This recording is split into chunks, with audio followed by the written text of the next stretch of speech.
నమస్కారం మిత్రులారా, ఈరోజు మనం ఒక మంచి హెయిర్ ఆయిల్ తయారు చేద్దాము. దానికి కావాల్సిన పదార్థాలు మల్లెపువ్వులు, ఉల్లిపాయలు, మెంతులు, కరివేపాకు, నువ్వుల నూనె, కోకోనట్ ఆయిల్.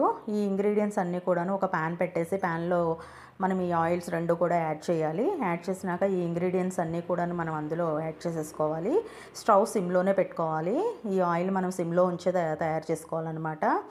ఈ ఇంగ్రీడియంట్స్ అన్నీ కూడా మన ఇంట్లోవే. మనకి మార్కెట్లో దొరికే ఆయిల్లో మనకి ఇవన్నీ వేస్తారో లేదో మనకు ఐడియా లేదు, కానీ స్మెల్ మాత్రం బాగా వస్తుంది. ఆ స్మెల్ కోసమే నేను ఈ మల్లెపూలు యూస్ చేశాను. ఈ సీజన్లో మనకి మల్లెపూలు బాగా దొరుకుతాయి. మనం హెయిర్ ఊరిపోతుంది అంటాం, కానీ దానికి తగ్గ రెమెడీస్ ఏవి మనం చెయ్యము.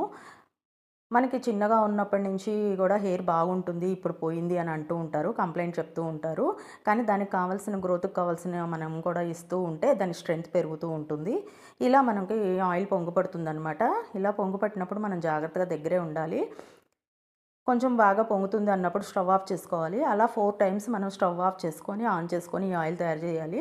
ఇలా పొంగుతుంది, జాగ్రత్తగా చేయండి. ఇలా అంతా అయిపోయినాక మనము ఇలా నెట్లోకి వడకట్టుకోవాలన్నమాట ఆయిల్ అంతా కూడాను. ఇలా ఆయిల్ వడకట్టుకున్నాక మనం దాన్ని రీహీట్ చేయాలి. ఎందుకంటే రీహీట్ చేయకపోతే దాంట్లో ఉన్న వాటర్ మళ్ళీ అబ్జర్వ్ అవ్వదు, కొంచెం వాటర్ ఉంటుంది. ఆ తడంతా అబ్జర్వ్ అయిపోయినాక మనము దాన్ని స్టోర్ చేసేసుకోవాలి డబ్బాలో. మసాజ్ లాగా చేసుకోవాలన్నమాట హెయిర్కి. హెయిర్ చాలా స్మూత్గా మృదువుగా ఉంటుంది. మీరు కూడా ట్రై చేయండి. బాగుంటే కామెంట్ చేయండి.